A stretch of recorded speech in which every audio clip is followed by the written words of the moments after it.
Welcome. My name is Gena Timberman, and you are listening to Timber People, a podcast about people who, like timber, are strong, build and create, who gather us together like fuel that feeds fire.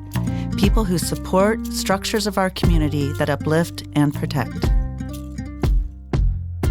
Hello, I'm really excited to welcome today my new friend, Lawrence Hultberg. Welcome. Thank you. Thank you for having me. You know, it's surprising to me that we haven't met before. We have crossed paths undoubtedly in the community, and I was really interested to learn your story. And thank you so much for the tour of your gallery space and sharing your collection of art with me, as well as your aspirations for your next steps in your career, and also about the journey that you've been on for many years. Oh, thank you. Yeah, I'm glad you came by. We like to open the studio up several times a year for guests, both friends and their friends to come and see what's up in the studio. And we have sales so people can come and buy things. And in addition to my own artwork, of course, I have artwork from all over the world because I was a tribal art dealer for many years and also had a contemporary art gallery in San Francisco. So I have quite a large collection of contemporary art. And so you can find all kinds of treasures in my studio. You know, I was really struck by the diverse representation of art, the diversity of your experiences. You've lived in different cities. You've been in Oklahoma City, what is it, about 15 years now? Well, no, I've lived here about 5 years. Oh, about 5 years. I've been coming here for about 15 years. Okay. Yeah. This is where my partner is. She's born and raised. Oh, right. So we would come and visit family and stuff for the holidays and things like that. And then she wanted to move back, and so then we ended up moving back here. I always love knowing people that are from Oklahoma. I really love meeting people that have had this journey in other cities around the country and then come here to share your experiences with us. And I know you've had a presence on the East Coast and the West Coast with San Francisco and in New York. And before we dive into your artwork, you are a part of a heritage of art with your family and with the representation of your work with your father, your mother, and your personal story is really interesting. I'd like the listeners to hear a little bit about you and how your artwork has evolved as that part of that heritage. Yeah, well, I grew up in New York. I was born in Brooklyn, but my parents moved when I was 3 to an artist community in Stony Point, New York, called the Gate Hill Co-op. And it was 116 acres on the side of a mountain with a waterfall running down. As a child, was paradise. But there was people who were originally involved in a school called Black Mountain College in North Carolina, which was a very avant-garde group of people. That included people like John Cage, who was an author and poet and composer, and people like Buckminster Fuller, and just very interesting artists. And so those people, when Black Mountain College ended, a lot of those people moved up to this Gate Hill Co-op community. And so my family was the second family to move to that piece of property and build a home. And the homes were all what I call low-tech modern. So it was all very modern, like mid-century modern, 50s style. So we moved there in 1956, but very low-tech materials. So kind of like funky things that you wouldn't think of normally as building materials. And it was in the middle of this beautiful piece of property with all kinds of wildlife, which for me was spectacular because I would be in that creek all day long with this crayfish and picking up rocks to see what's underneath the rocks. And, I loved snakes and turtles and reptiles and all those things. So, but there were a lot of interesting artists. And, for instance, Mark de Suvero, who's a very well-known sculptor now, American sculptor, made sculptures, they're kinetic sculptures that spun around. He made them for us kids to play on. They were like now they've been taken and they're in museums and they're chained down. You can't even spin them in the museums. John Chamberlain, a very well-known American sculptor, made automobile part sculptures. very, very successful. I used to babysit for his kids. And so I would watch him make it. And his work really influenced me a lot. Even my photography work, which I take of like dented metal stuff and will remind you of his automobile sculptures, because it was very influential on me. When I was 12 years old, de Kooning asked me if I'd clean up in his studio. And now I was a smart-ass little kid, and we were sitting in the Cedar Tavern where a lot of the beatniks hung out. Right. I was with my mother, and I was sitting at the table with Willem de Kooning, and so as soon as he said, well, you can help me clean up the studio, I said, yeah, sure. How much are you going to pay me? So you've always been a businessman. Oh, yeah. That was more of a smart ass because he ended up throwing a beer can at me as my mom dragged me out of the bar. But, I grew up around all these, very famous people, Rauschenberg, Jasper Johns, all these people are all good friends of my family. And obviously their art had some influence on me, but to me, a lot of them were just kind of drunks or, they weren't, I was just a kid, you know what I mean? So, but obviously they had a lot of effect. And my father, being a very talented artist, a multidisciplinary artist, and who taught my mother to paint when she was 50, and she's still alive at 93, and she's still creating art. Which is incredible. You have great genes. So, but my father, he was a printmaker, and he was a painter, and but he became known for his large architectural murals of fused porcelain enamel on copper and steel, kind of abstract expressionist work, and but large architectural pieces. And so nobody worked on that scale with enamels. People had always thought of enamels as little jewel-like things, small things that could fit in a kiln. Well, he developed an open-air firing methodology, a contraption that he built that could literally fuse, large sheets of copper with the metal, with the glass on top, and fuse it together. And then he put these panels together and to make even larger pieces. And so this is what he became known for. But he kind of packed that up in the 80s, and he had become an art professor, and he was teaching and painting, and he stopped the enamels. And when I went back, when my parents moved to the south of France in their 80s, can you imagine that, picking up in your 80s and moving to the south of France? I had to go back to New York, and I was from California. I had to go back to New York and help them with the property. And of course, I discovered my father's huge body of work, which I was aware of, but hadn't been thinking that much about it. And there's large body of work just sitting there,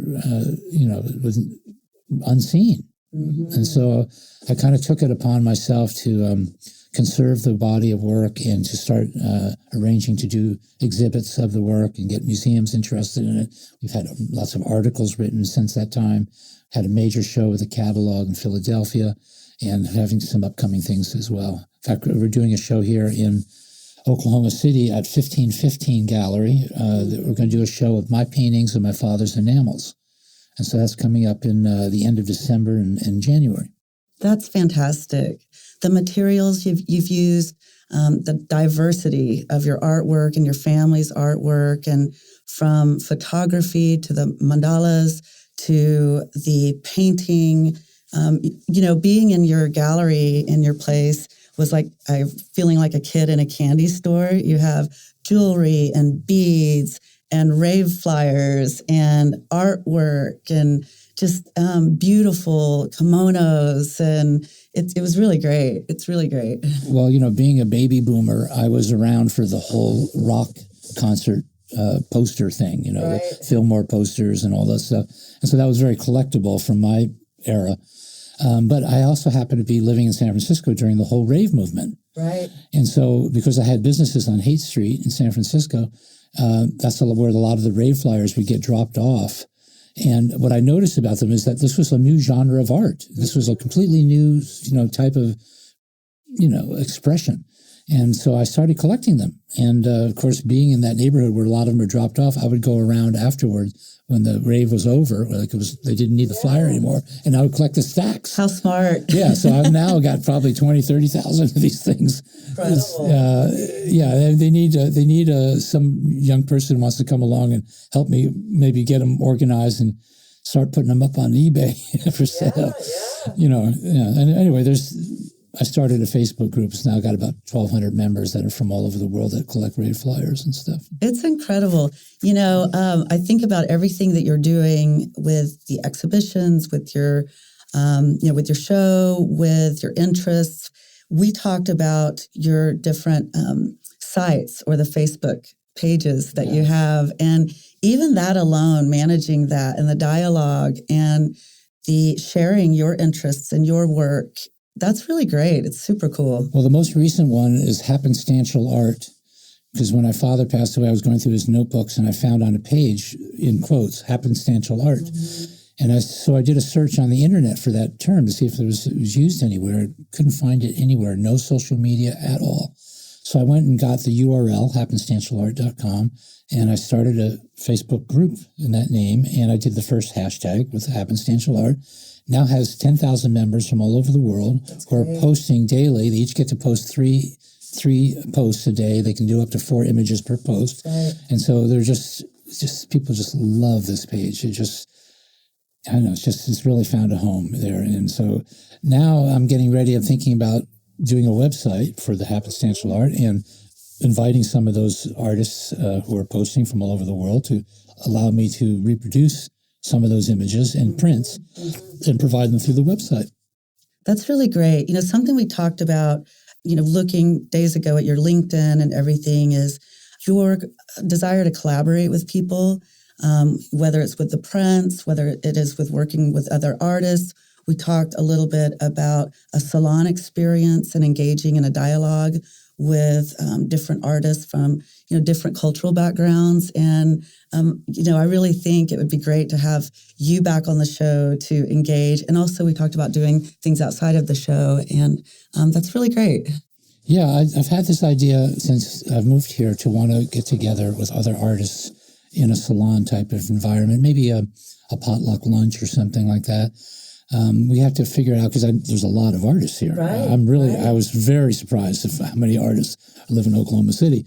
And I've met a lot of them and a lot of very talented people. And so we'd have to figure it out how to do it so it's not just chaos, but in a way that maybe we had certain people speaking for that week or that month or whatever amount of time we were going to do it.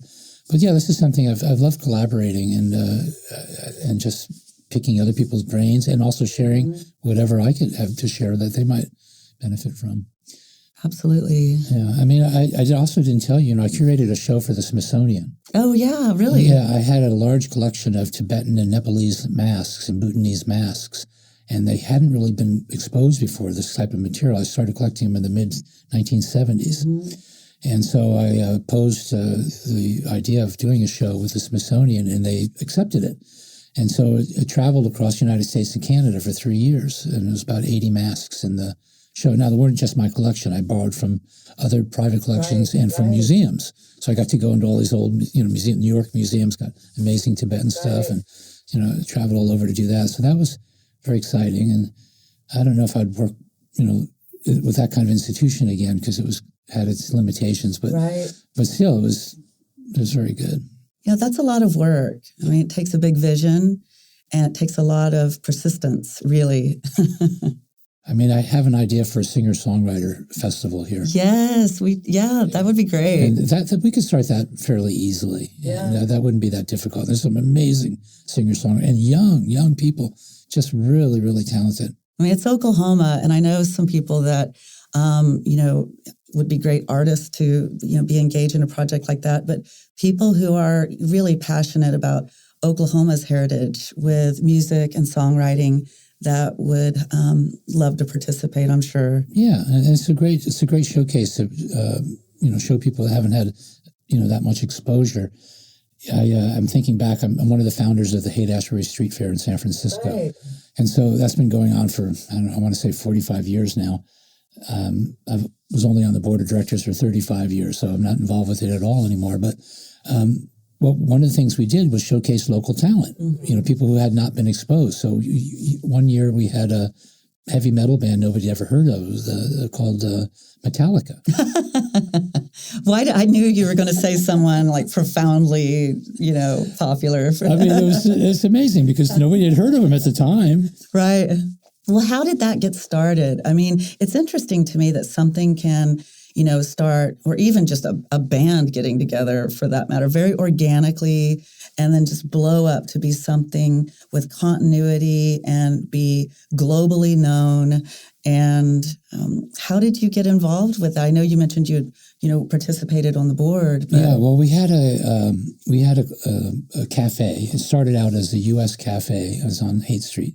And it was I was the chef in the back and helped create the menu. And we had also started another organization there called Rainbow Grocery, which was a nonprofit food co-op owned by all the people that run it. And so I was bringing the food from the food co-op to the cafe and helping with that, create the menu and all that.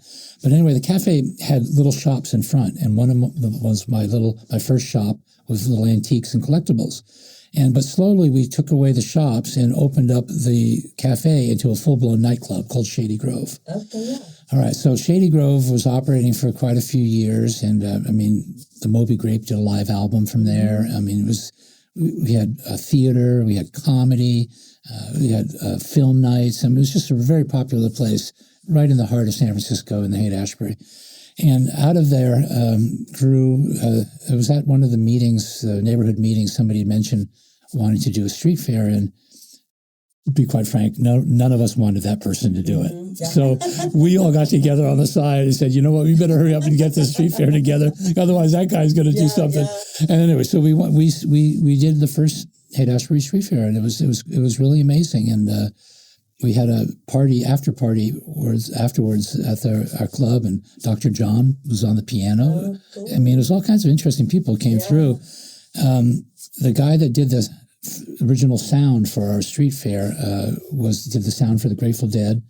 And Kevin, who was part of our group, he ended up doing the sound after that for the few years. He ended up as Carlos Santana's road manager, and then ended up being his manager for many, many years. So, the people all went out and did their things from there. But the street fair is still going. There's a younger group of people now taking care of it, and we've moved on. And yeah. That's magic when you have, especially food, festival, fun, you add music to that. Like, that's the important stuff that really makes magic. We actually had 3 stages. In the beginning, we had to remove the middle stage because there were so many people on the street. It was congesting. We get 60,000 people in one day in 6 blocks. So it was pretty crowded. Yeah. I've really enjoyed and appreciated Oklahoma City having more experiences like that, of gathering, placemaking with art and music and food festival. I think it's really special. I think it's wide open here. They do some nice free concerts. They've been doing them in Scissortail Park. They did some nice concerts. And in fact, I like to videotape when I go to performances. I have a YouTube channel. I'm a beneficiary of watching your YouTube. Yeah. So anywhere I go where I see good music, I whip out the iPhone and, and I'm videotaping. And if I can videotape the entire concert, I will. And, it gets a little sore on the shoulders, but, on the arms, holding your arms up for so long. But it's funny. I was thinking back, we shot, I don't know if you know who Chet Helms was, but he had the Avalon Ballroom in San Francisco, and he was the alternative to Bill Graham Presents. BGP was the rock impresario that did all the major concerts, and he knew everybody. He was just amazing. He had the Fillmore East, the Fillmore West, he had the Kabuki Theater, he had the just all the major venues. Right. And so his main competition was this kind of hippie guy, wasn't so businesslike, named Chet Helms. And Chet and I became friends later in life, and because he was also an art dealer. But he, one of his last hurrahs was this big major concert he did down in where was it? It was in California. But we went and videotaped it. And so we had everybody from The Clash, Peter Tosh, Canned Heat. It was just like a who's who, and we videotaped the whole thing. And I just remember how difficult it was with the big cameras back then. It wasn't just my little iPhone holding, it was the big cameras on the shoulders. And so holding your arms up for 3 days, and then when you put them down, they just want to float back up again. Right.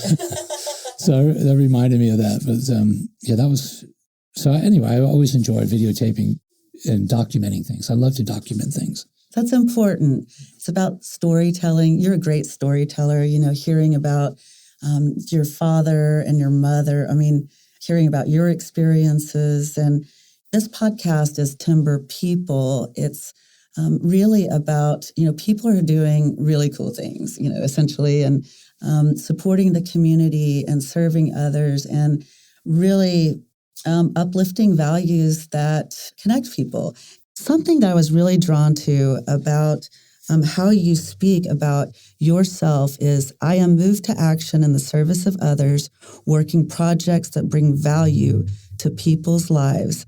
I envision a world where resources and sustainable technologies are utilized to provide each person and all living creatures the very best of what the planet has to offer. I thought that was really great. That is a great personal mission statement, value statement. Really, it is about that service to others, that reciprocity of where we get a lot from other people in their contribution, the presence, the energy, resources that educate us and connect us to the broader public and the world. And it's important to give back. And I really appreciate the way that you speak about yourself and your work in that way. Thank you. Appreciate that. I was thinking a great thing would be great to have for Oklahoma City would be a large theater, acoustically sound theater environment built for recording. Mm-hmm. So both video or film and sound. So if somebody wanted to do a music video or a live performance, album and video, they could book that space and people could come in and be part of the audience for that. Mm-hmm. That could be like a destination for musicians to come to if it was really built right and, was really, well done. Absolutely. I can think of a few entities that I believe would be committed and have been doing some great work like that. I think that's incredible. Mm. Well, Lawrence, I really appreciate you coming on the show. I know that you're doing incredible work, and I can't wait for the listeners to learn more about the gallery, learn more about the vision you have for your artwork, and to connect in the conversation that hopefully we will continue to have together, but also with other people throughout the community. Yes. Thank you so much for being on the show today. Well, thank you for inviting me. I really appreciate it. Absolutely. Can't wait to have you back. Thanks.